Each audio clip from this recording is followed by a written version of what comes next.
баштан баштайлы өзүңүздү тааныштырып кетсеңиз, эмне менен алектенесиз анан кийин? Маратбек уулу Мырзамбек аты жөнүм. Мурда чек ара кызматында иштеп кеткен. Азыр болсо курулуш тармагында иштеп атам. Үй бүлөмдү курулуш тармагында иштейм. Азыр ден соолукка байланыштуу, анан баланын ден соолугуна байланыштуу үйдөмүн. Азыр келинчегим иштеп атат да. Кудай буйрса, могу сентябрларда садикке өтүп коюп анан ишке киребиз курулушка кайра.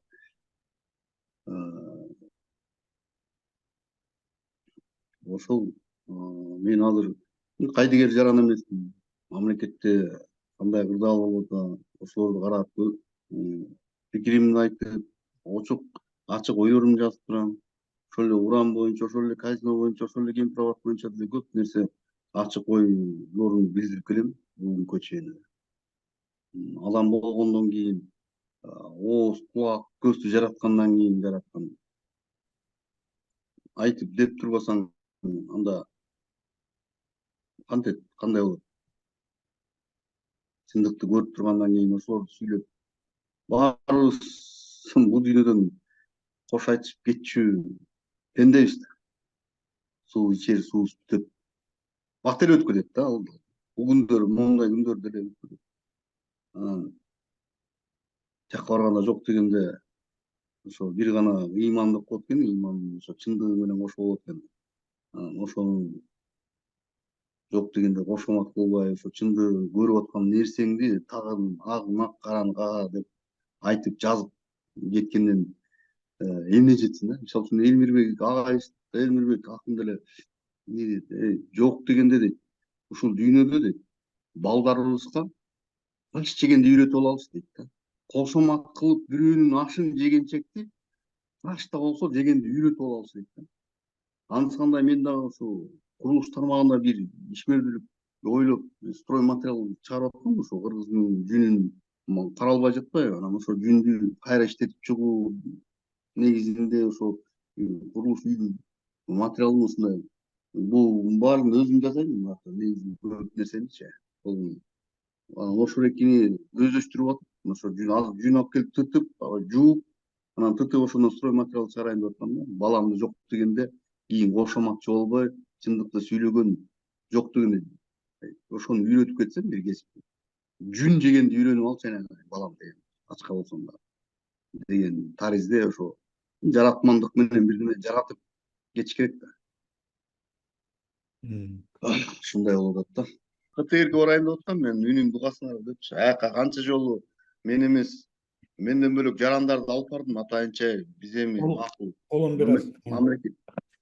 мамлекет болгондон кийин биздин КТРде журналисттер бар да, ошолор бизди угат болуш керек деп, бир эжени ошо коррупциялык иштер боюнча жанагы энергетика тармагынан, андан тышкары дагы ошо жанагы баягы умсун асталый баланын агасынын алып бардым. Бир да журналист уккан жок да. Анан мамлекеттик журналисттер жок болгон кимге кайрылабыз? Мен баягы сизди ойлоп калдым да. Кудай эле сизди чыгарып ийиптир депчи. Бөлөк эч кимге мындай айта албай эле калдык да. Кимге айтасың? КТРге барсаң укпайт. Кимге бөлөк кимге айтасың арманыңдычы? Блогерлерге айтсаң алар сөгүп салат. Чёрт знает. Өзүң чыгайын десең өзүңдүн телефонуңда жүрүп кетсин. Ошол ушундай болду. Темир байке мындай болду да. Баламдын чучусун эме кылып аткам, перевязка кылып аткам, эшик даңкылдайт. Анан колум кечке даңкылдагандан эми колум чала бала эмете калып эшикке чыгып. Сам 3 өтүп ошо караколдон келдик дейт. Аны жана эфирде кылгам. Телефонумда эметип кетишти. Мага эң кызыгы 333 беренеби ошону илип атышат. Фейсбукчу депчи. Эми мени тааныгандар күлүп атат, сен фейсбукчу болсоң депчи. Мен мисалы үчүн мен динге анча жокмун да. Наоборот, мени улутчул десе дейт элем да кичинечи. Мен кичине моюн калам, улутчулураакмын. Мени фейсбуктун материалдарын кагазымда ошо делосун мага токкон делосунда эң биринчи 2 публикация бар экен 2017. Ой, как 17/07/2024 жылкы булардын мага иш козгогон ишиндечи. Ал жерде биринчисинде уран боюнча экен. Уранды бөлүшүп атасыз деди. Андан кийин сиз ошо желек көтөргөндөй бир арабча жазылган экстремизмге каршы ошо маалыматты бөлүштүңүз.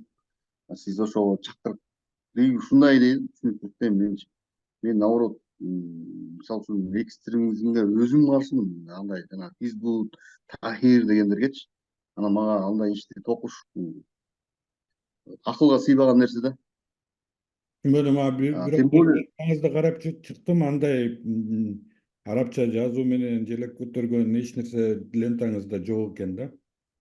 ооба, мен дагы бөлөк телефондон карап чыктым. Анда эч кандай эчтеке жок. Арабча мындай алар каяктан чаптап коюшту билбейм, бирок мен үстүн карасам Сиз Маатбек бөлүшкөн жоксуз Румунов андай маалымат менен, поделился деп турат да. Анан бияктан суроо берди, ушуну сиз бөлүштүңүзбү деп. Жок, мен уранга каршы дегенде бөлүшкөм.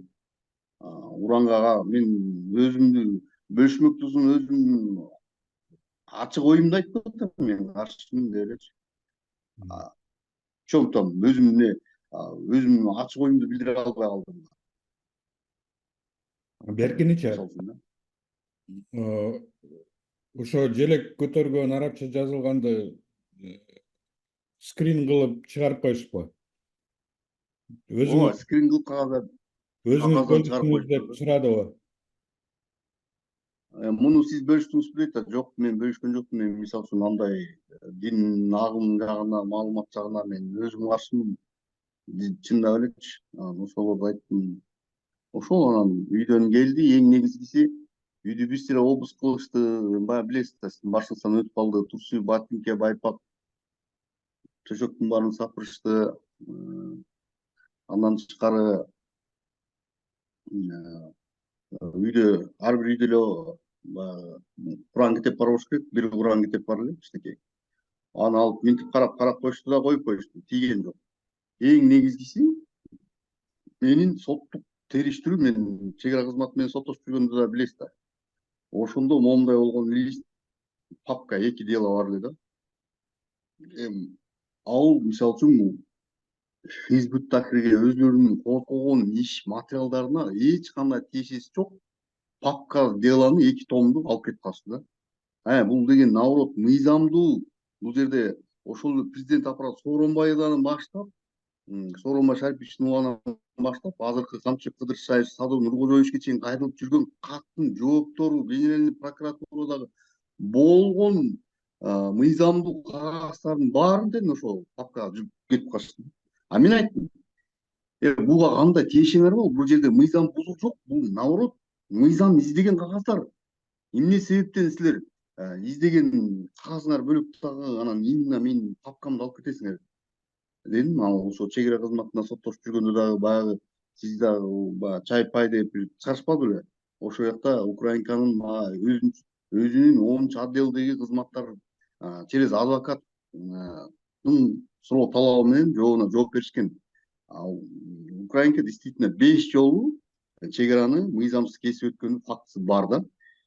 Анан именно ошол кагазды дагы андан ушул кагаздар анан именно ошол эки менин тигилер ошол папканы ачып алып, именно ошо соттук териштирүүлөрдү көпкө окуп турушту да. Муну эмне кыласыңар дедим. Эмне кыласыңар? Биякта эч кандай динге, ошо Хизбут Тахрирге тиешелүү маалымат эмес. Бул соттук териштирүү. Мен өзүмө мындай тиешелүү кагаздар.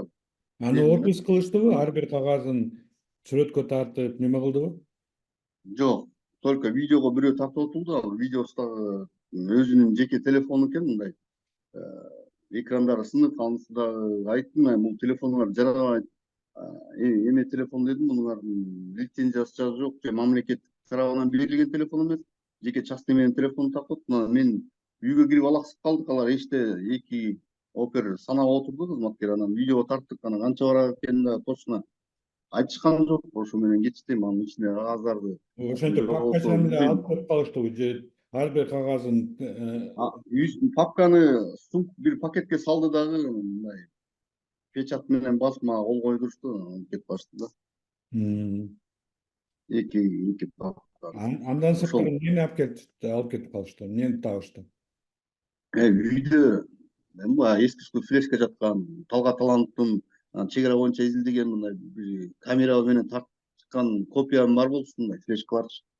Ошол жаткан, ошолорду алып кетти. 3 флешка алды. Ошол папканы алды, анан менин жеке телефонумду алып кетти, уюлду. Ошолорду алып кетишти да.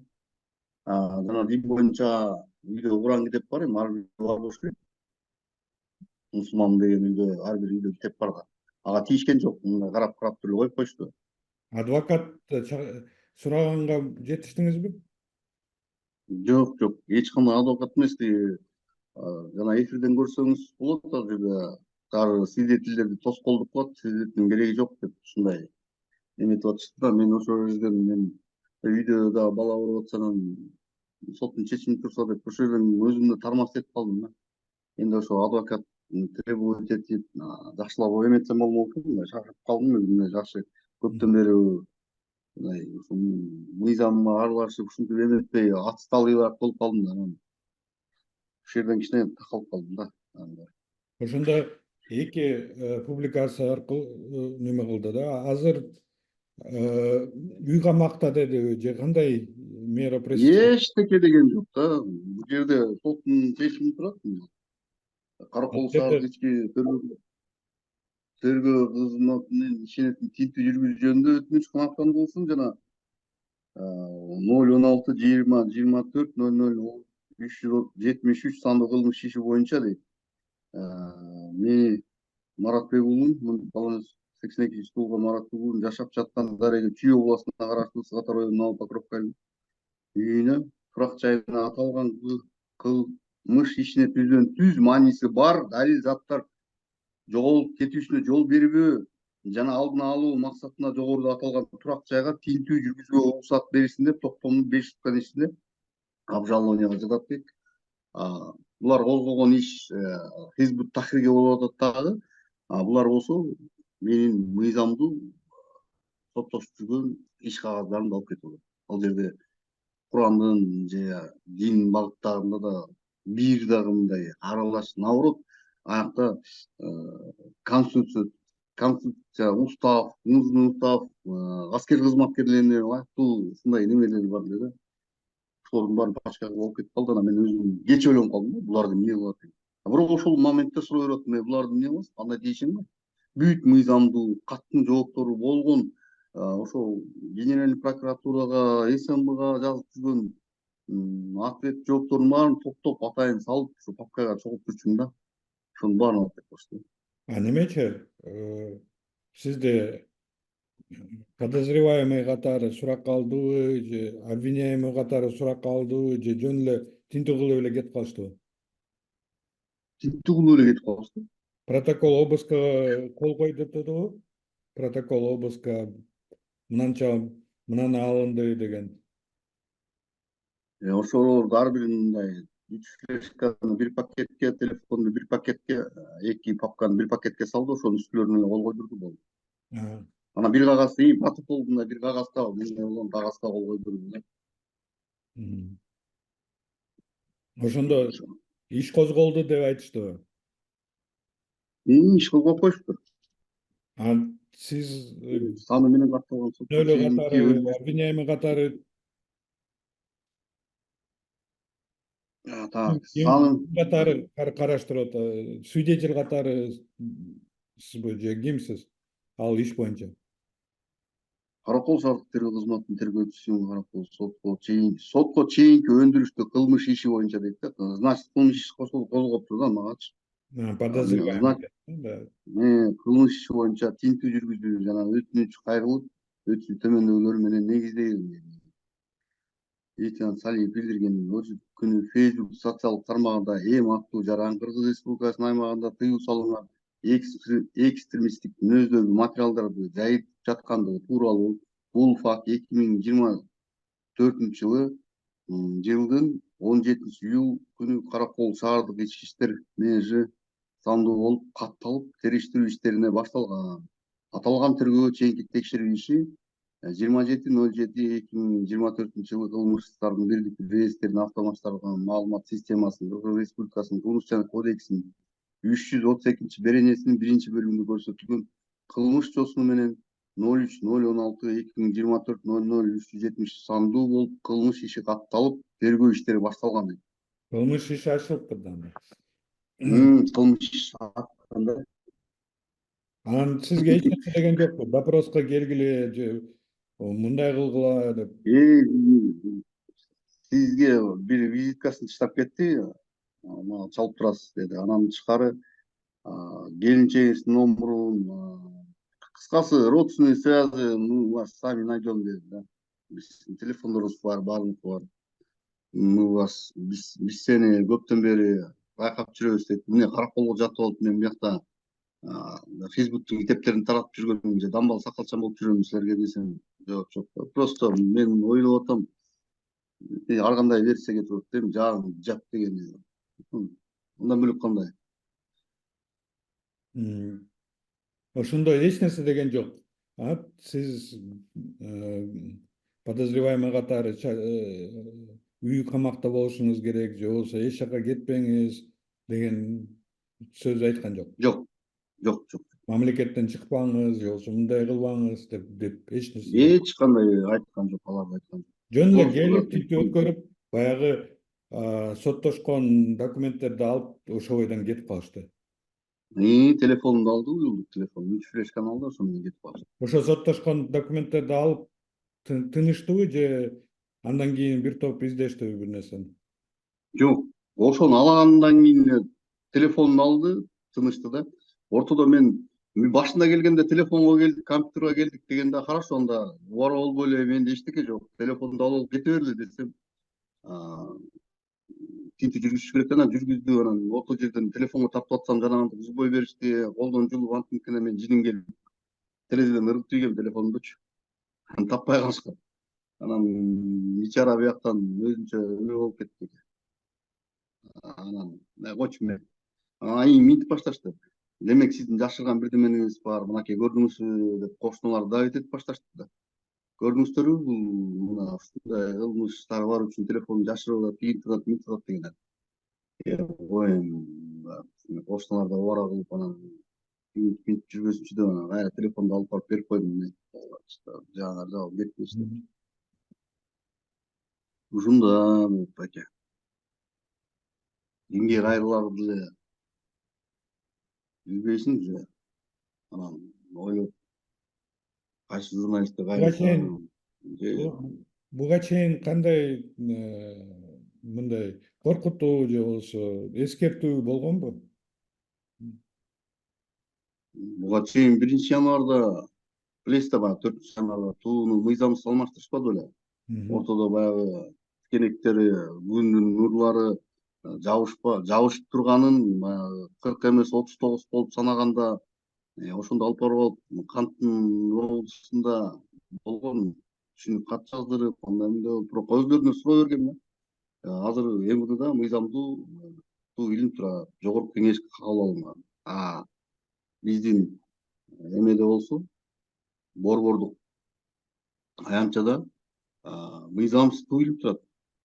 Жогорку кеңештин кабыл алган мыйзамдуу же министрлер кабинетинин төрагасы кабыл алган мыйзамдуу десем, ошол жерден өздөрү МВДда иштеген эмелер түшүнүктүүрөөк экен, далдырап анан кечирим сурашкан да. Бизде өзүбүз түшүнгөн жокпуз, өзү жактан буйрук келип атса ошону аткардык деп. Мен буйрук келсе арыздын негизинде аткарасыңар же ушундай эле ооз этип аткара бересиңер деп, ал жактан да ушундай кагаздарга кол коймушкан. Берки украиналык жаран боюнча, ишиңиз боюнча буга чейин жакын арада кайрылуулар болгонбу же болбосо коркутуулар болгонбу? Эчтеке боло элек болчу. Буга чейин мен 2021-жылы сүйлөгөнмүн, ошо чек ара маселеси боюнча сүйлөп жүрмүн. Ошону ошо Facebook баракчабызда достугубузда бар, эжекебиз бар ошо. Ошо экөө бөлүшүп анан мени атап коюптур да, атам жөн эле койсо болмок экен, убакыт өтүп кетти. Канча жанагы именно ошо чек ара кызматкерлери, төрагалардын баары ошо жогору жакта отурат эми. Алар ошолор көрсө дагы кайра асылып баштайт экен. Ага чейин бул биз ошо иллюстрация деп именно чек ара боюнча чыгып атканда, чек арада иштеген кызматкерлер менен чогуу жүрүп аттык эле. Анан ортодон бизди да ошо Свердловск РОВДга чакырганда, эмне себептен деп телефон аркылуу байланышканда, ошо сиз митинг өткөрүп анан чек ара боюнча чыгып анан сүйлөп жүрүпсүз дегенде мен сизге бара албайм, мага официально эме бериңиз, анан барам десем, бере албайбыз. Бере албасаң мен да бара албайм деп койдум. Анан берки жанымда мурдагы иштеп кеткен чек арачылар барып келишти, барып келип анан айтышты.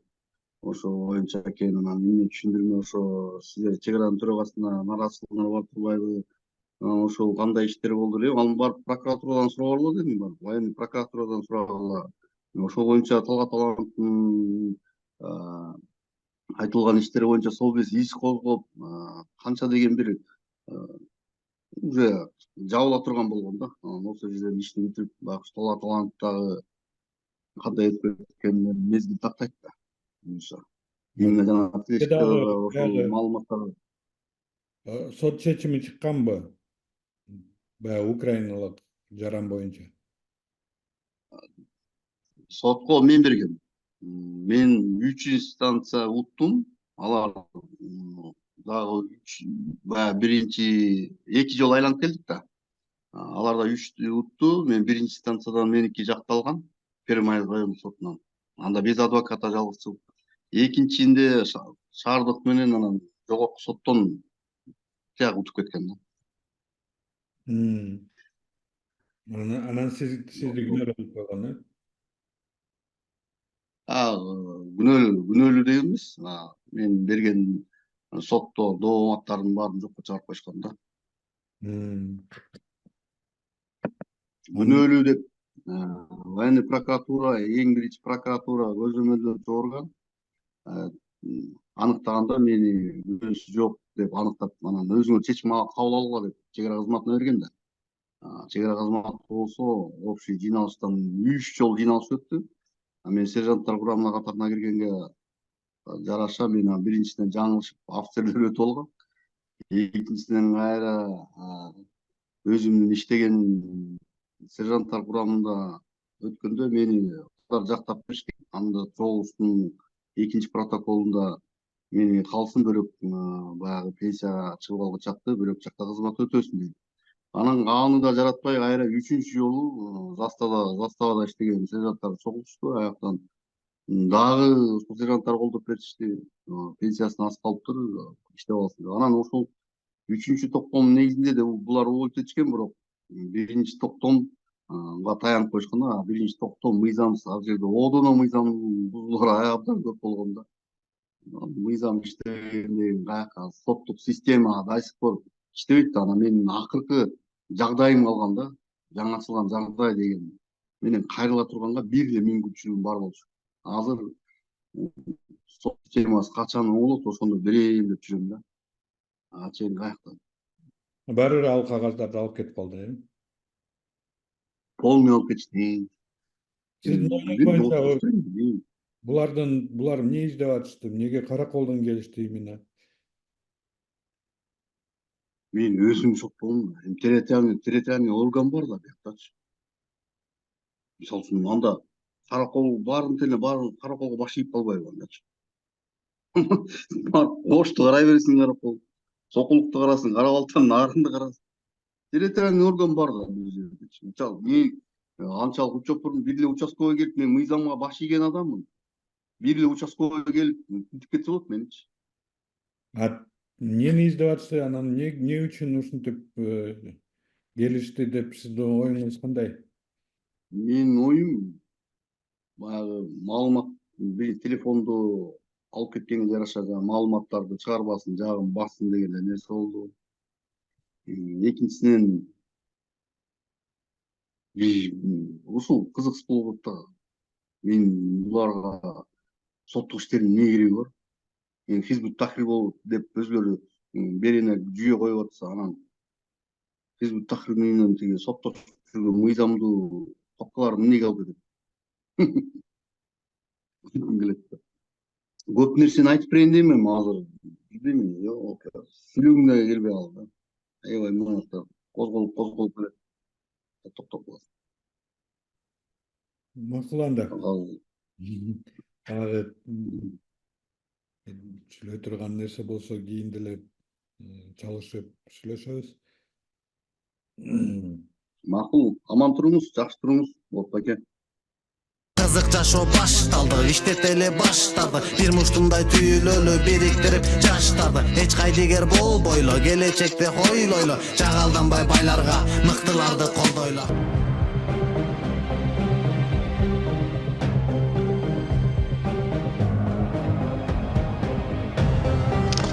Сиздин 87 сомуңуз Кыргызстандагы коррупция менен күрөшүүгө кандай жардам берет?